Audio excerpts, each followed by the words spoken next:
Hi, my name is Elisa Minkin. I'm a general pediatrician, and I'm also co-chair of the Jewish Orthodox Women's Medical Association Preventative Health Committee. And I'm here today with Aviva Beleck, who is currently a fourth-year medical student at the Renaissance School of Medicine at Stonybrook University. She grew up in Baltimore, Maryland, and received her bachelor's in biological sciences at the University of Maryland, and she currently lives with her husband and daughter in Huntington, New York. I have her here tonight actually to talk about eating disorders. And I'm really grateful for you, Aviva, for sharing with us your own personal story. I think it's really brave and very special of you. So thank you so much for joining me tonight. My pleasure. Um, as mentioned, my name is Aviva. I'm a fourth year medical student. And when I was a teenager, I had an eating disorder. So I guess kind of jumping right into my story, when I was I was 16, excuse me, I was 16. I went to a sleepaway camp, a summer camp as a mother's helper. And it was kind of the first time I had been away from home. You know, everyone talks about that freshman 15 when they go to college. Mhm. But this was my first time being away from home. And I did gain weight. So I gained about probably 10 to 15 pounds during my 6 weeks away from home that summer. And when I got home, I didn't really know what to do with that. I felt very self-conscious. I guess should kind of preface this by saying I'm the youngest of four girls, and Mhm. I really looked up to all my sisters, and I really wanted to be like them. Um, and I'm a little bit of a perfectionist, and so I kind of felt like I had to be the best version of my sisters that I could be when I was younger. And in my eyes, my sisters were all so smart and tall and skinny and perfect, and I just wanted to be like that. And me gaining this 15 pounds kind of didn't fit with my own image of what I should be. And so I didn't know what to do with this kind of weight that I had gained. I came home, I like was concerned. I told my mother about it, and she says, "Well, why don't you write down what you eat every day, and then you can kind of keep track of what you're eating and just kind of monitor what you're eating to monitor what you're taking in, and hopefully, increase your physical activity, and hopefully you'll lose the weight." So I decided to do that. And I started writing down everything that I ate, and I kept the record of what I ate on my family's fridge so that everyone could see what I was eating, as hoping that would kind of stimulate me, I guess, like keep me accountable. And I started to work out, I started to exercise, I went running with a friend of mine. Um, and it kind of progressed from there. So at first it was me just writing down what I was eating, and then it started to become me writing down what I was eating, but also trying to eat less, trying to limit my portions, trying to limit what I had to write down. And it got to the point where I was eating less than 800 calories a day. I can still Mm. remember I ate the same exact thing every day. I never varied from it except for on Shabbos when I allowed myself a little bit of freedom. But I can still remember exactly what I ate every day and how many calories each of those things was, because I was keeping track of it. I was counting up calories. Um, and throughout it all, I was still working out. So I would first it was me like walking for an hour with a friend, and then it was me jogging for half an hour and walking for half an hour with a friend, and then it was me jogging for an hour. And my friend at this point kind of got fed up with me and didn't really want to come with me anymore. So then it was me jogging by an hour all by myself. Um, every day, rain or shine, went I went running in the rain. I went running in the snow. I went running when I was sick. Um, my mother, I think this is the point where my mother had been watching all this and kind of getting concerned as I lost the weight. It went back to my pre-camp weight and then continued to lose weight. But throughout it all, she didn't really say very much. And I think the one point where she got fed up with it and kind of realized what an issue it was I was sick. I had a fever, and I told my mother I was going running. And this was in the middle of the winter, and she's like, "No, you're not Oh, going wow. running." I started crying and ran to my room, and I started running in my room. I started running in place. I was about 15 minutes into it. My mother came in, caught me, and took my running shoes away, my jogging, like my sneakers away, and I I didn't know what to do. I like curled up on the floor. She called my doctor and said, "What do I do?" Around that point also, we went on a family day trip. It was, me, my siblings-in-law, all of us together, and we were going someplace that I had asked to go. On the way home, we got stuck in traffic, and I missed my daily time for when I would exercise. So I went running the same exact time every day, and we were stuck in traffic on that day, and I started crying in the car with all my siblings-in-law, my parents, and crying and almost screaming that I had to get home. It was to the point where I regimented my life so tightly that if something happened to shake off my routine, if something happened to shake off my exercise schedule, I didn't know how to deal with it. I couldn't deal with it. My birthday came around in all of this, and all of my friends made me birthday cakes. I don't think I ate a single slice of any of those birthday cakes. We had a party at lunch. All my friends ate slices of the cakes they had brought in, and I brought the cakes home, and my siblings ate them. I don't think I ate any of them. I um, And how much weight did you lose at that point? Oh gosh, I probably lost around 35 to 40 pounds at that point. Um, yeah, I would say that was around what it was. As I mentioned, my mother had called up my pediatrician.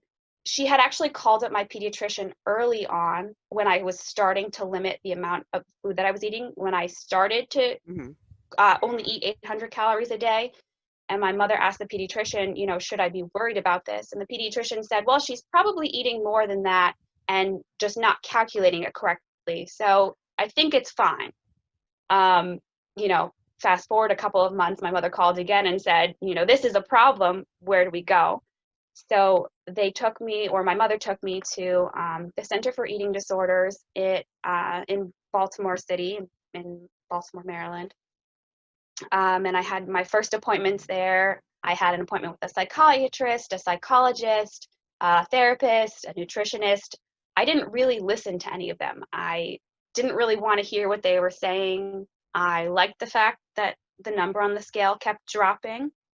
I used to weigh myself pretty much every day. And I was happy about that. At that point, I didn't realize that it was an issue. My perception was so skewed. All I could see was the fact that I was organized, I had a schedule, I stuck to it, and in my mind, that was a good thing. I kind of didn't see where it had gotten, and that it had gotten to the point where my schoolwork was suffering, my social circle was suffering. I didn't have time for my friends anymore because I was always running. I was always so focused on, I used to daven every morning. And when I got to Shemona Esrei, where the point where you can insert your own tefillah, your own prayers at the end of Shemona Esrei, I would just repeat over and over again, probably 10 times, just please God, let me lose weight. And I would just repeat that, basically crying every day. So that was pretty much all I could think about. I couldn't think about going out with friends. I wasn't focusing so well. My physical health kind of took a toll as well. It was really hard, but I didn't see that. I just saw what I wanted to see. I saw it as a good thing, and so I kind of ignored everything that the nutritionist told me. She was telling me this, and to my mind, insane amount of food that I had to eat every day, and I couldn't fathom eating that much.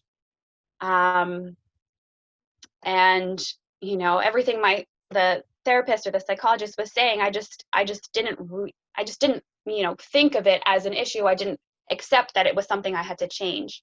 I think that all started to sink in how much of a problem it was. I don't know, around 2 months after I had started seeing the nutritionist, the therapist, psychologist, and as I mentioned previously, on Shabbos, I had allowed myself to eat a little bit more than 800 calories because I had no way of writing it down and no way of tracking. And I think because I was so, nutritionally starved the rest of the week, I wasn't able to control or regulate what I was eating on Shabbos. So it went from eating a normal amount every Shabbos and then just not eating a lot the rest of the week to eating a very, very large amount on Shabbos. there was one Shabbos where I also started to cook a lot of food because I was so focused on food all the time. I would take cookbooks out of the library and, cook all these fancy desserts and just not eat any of them.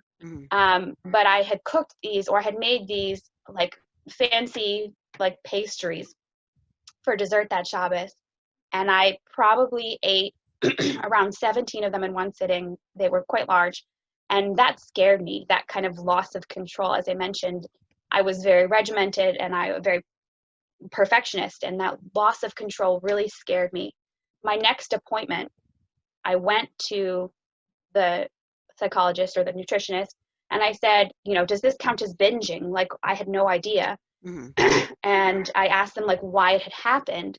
And they said, if you eat more the rest of the time, probably you won't have these episodes where you feel like you're losing control, because you won't need to, because you're allowing yourself to eat the rest of the time. And I think that's the first time I kind of allowed myself to listen to them. And I allowed myself to listen to them so that I could continue to control myself in what I was eating. But it was the first time anything that any of them had said had sunk in my head. And so I think that was kind of my turning point.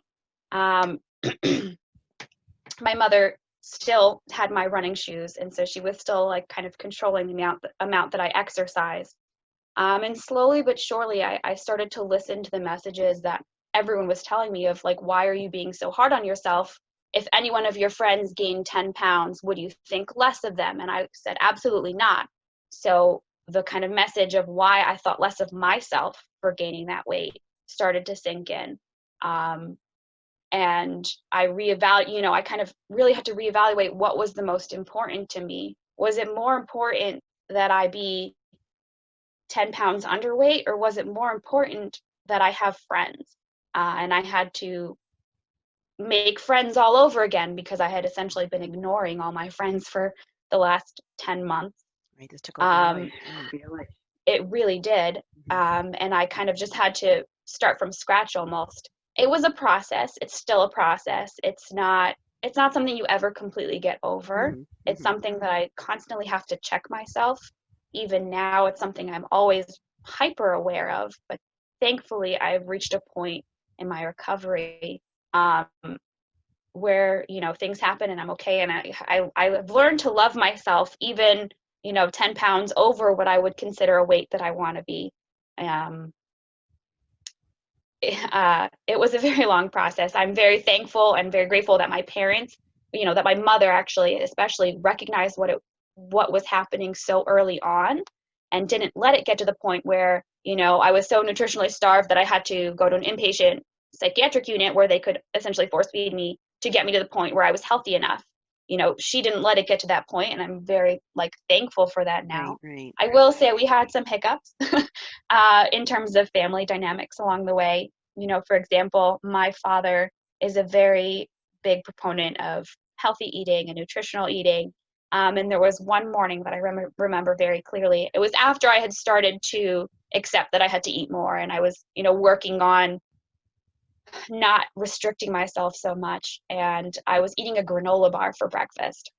And my father walked in and saw me eating this granola bar, and he said, that's essentially candy, right? I want you to eat something that's healthy too. And I think it was probably the worst thing he could have said to me at that point, because it made me feel like, to me, candy was a bad word, fat and carbohydrates and those kinds of things were things that I basically didn't allow myself prior to this. And so he just said that, and I stopped eating. That's the only thing that I ate for the rest of the day. I just reacted to that. And my mother had to explain to my father where we were at, in that anything at that point, even, something with very little nutritional value, right, anything that was caloric was good for me at that point. And it was something we had to learn to deal with as a family. But thank God we got through it, and thank God for my family. I have a daughter. One of the things I really struggled with was the fact that I had to gain weight while I was pregnant. Even years later, I still really struggle with it. And it's something that I have to make a conscious effort to work through and work around even now. It's I interesting that you think say what seems to be a kind of a theme here is the sense of control versus being out of control.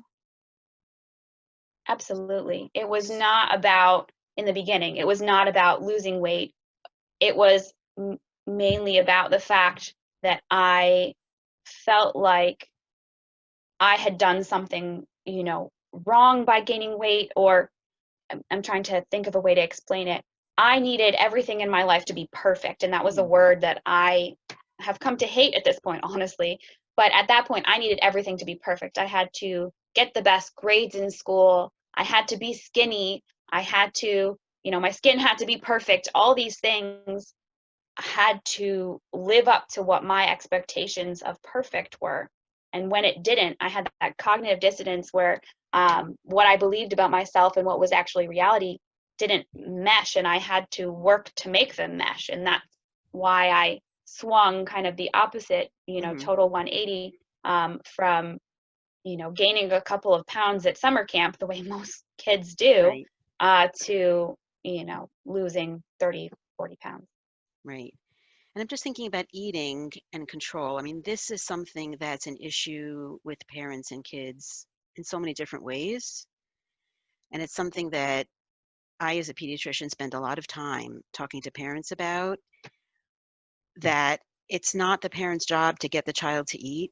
It's their job to offer healthy food, and it's the child's job to eat as much as they want or not, which is putting aside the issue of children being overweight or underweight, except it comes up all the time that the parent thinks it's their job to control that. And it sounds like what you were, a big thing you were struggling with was your desire for your own control of your life. Yeah, I would agree. I think I didn't know how to make healthy choices. There is a right way to lose weight, and I did not do it that way. And I think if I had approached it from a very different way, I would never have gotten to that point. Um, if I had just made different choices as opposed to trying to control everything. I think that's what you're saying is, you just have to teach and learn and know, you know, what is appropriate and what's the right choice in terms of healthiness and healthy food, but not, you can't control the outcome. There's that word again. You can't will it and then have it be so, I guess. Right, but I think also as children become adolescents, they start making even more of their own choices, and the issue of their own autonomy, their own decisions becomes even more important. And I think that's the point where it might be especially important to help them learn to make those choices themselves. So can you tell me a little bit more? I know you told me before we started that you actually helped create a program for middle schoolers about healthy eating choices.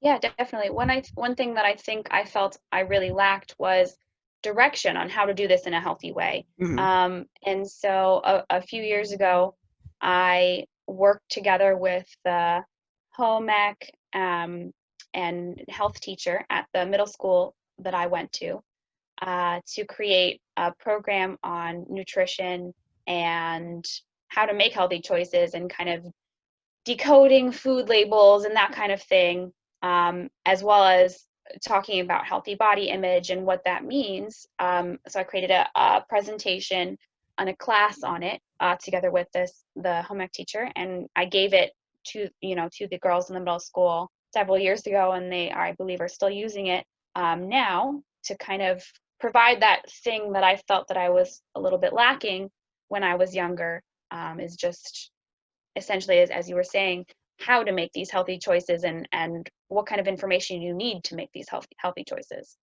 That is really, really good. Now, as a pediatrician, I actually refer a good deal of my patients to a nutritionist because I think it's hard for anyone, even an adult, to do this on their own.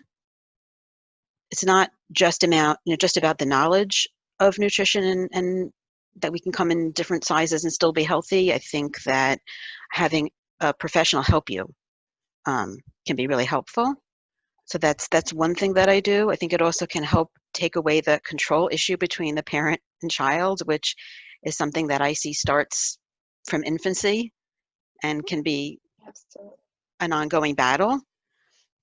I just want to take a minute to go through just a couple of pieces of information about eating disorders, more the risk factors. And I thank you so much for sharing your story. It's really personal and moving, and is very brave of you to do that. Absolutely. So I just want to go through a couple of different categories of risk factors, of which a number of which you actually were talking about. And because this podcast is for taking a preventive approach, understanding the risk factors can help us to a certain extent.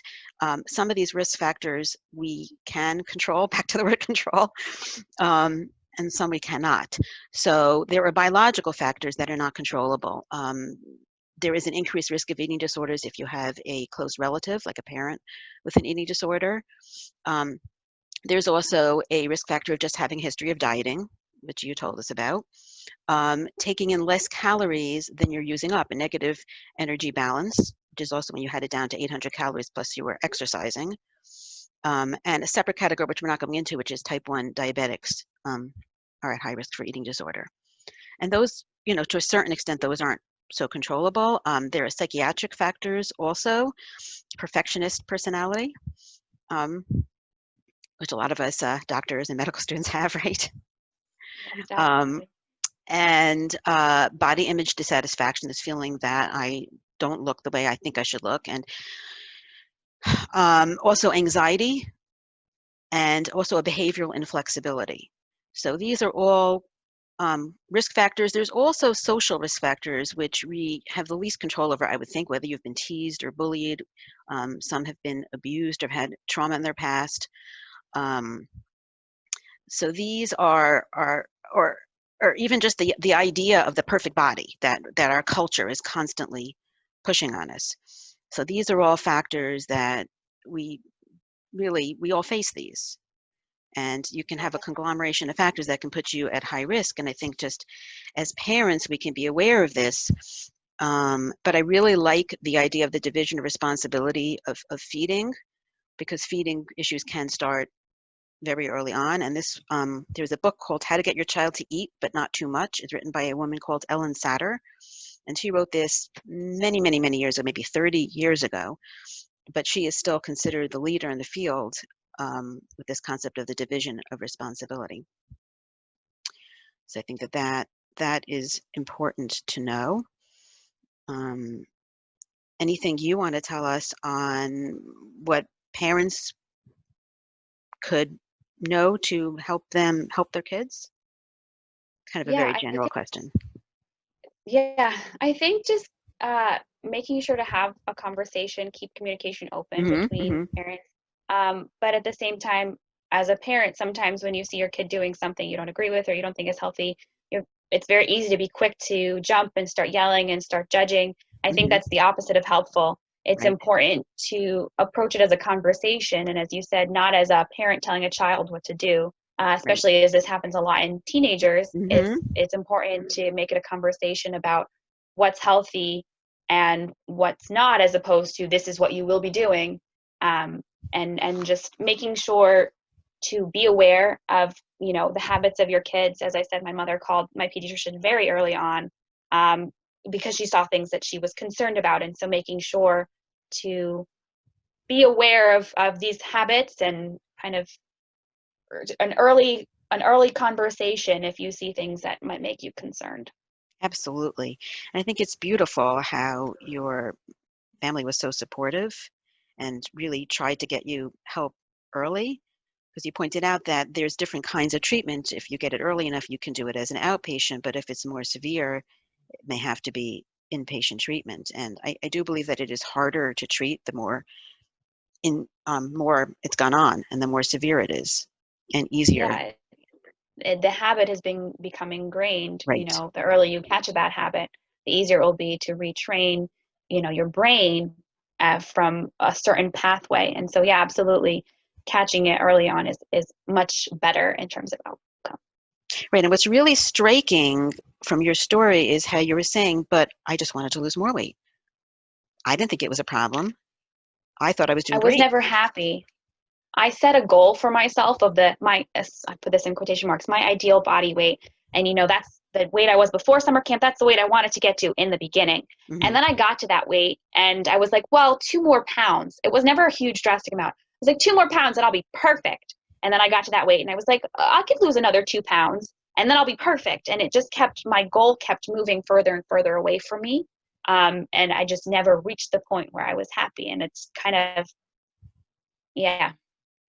Because I think that's it's hard to treat someone who doesn't want to be treated, and you don't want to be treated if you are feeling a greater sense of control from what you're doing, which is trying to lose weight. Absolutely. So that's what I think Yeah. it makes it difficult. Yeah, definitely. And so I think that getting a balance between, giving your child some space and not trying to control them, but continuing to talk to them and getting them the help that you can, I think is really important. It's a really hard balance to Yeah. strike. I Yeah. think I can also kind of talk about this from my standpoint as a parent. I have to work really hard not to put my insecurities about my weight on, I have a daughter, on my daughter. Mm-hmm. She is beautiful and she is at the top of percentile for height and weight. And that is something that I worry about. Is she too heavy? Is she too big? Is she too chubby? She's only 2. So, Mm-hmm. that's not something that I really is a concern. But because this is something I'm so hyper aware of and I'm so self-conscious about for myself, I really have to work not to make it a problem for her. And that's something that I'm pretty much constantly aware of, when I talk to her pediatrician about her weight, what words I choose. When I talk to my husband about her weight, what words do I choose, not to make it, kind of her insecurity as well as my insecurity. So it's something that also as parents to be aware of, a lot of, women talk about dieting or losing weight, maybe don't talk about it in front of your Mm-hmm. children, and, to kind of make it so that your insecurities remain your own and you don't pass it on. Right. I mean, this is the part of healthy at any size movement that I like, of trying to give your child a good feeling about their body no matter what size they are. Yeah. But, there are children who really need to lose weight, right? Who really, it's a problem. They are obese. And I know that as a pediatrician, I have to be so careful having this conversation. And I often will have it without the child in the room with the parent, because I've Yeah. had parents who say right in front of the child, well, what weight should they be? You tell me just exactly how overweight my child is. Yeah. That's not going to go well. Yeah, it's hard for the child to hear that. And, Right. it's hard for, yeah. But also even from a sense of control, right? I mean, everybody wants a sense of their own control of their life, right? They Yeah, don't want absolutely. someone to tell them what to do. Eating is so, so personal. And it's hard. I mean, it's hard to be a parent in general and see your kids doing things, right, that aren't Yeah, the definitely. healthiest.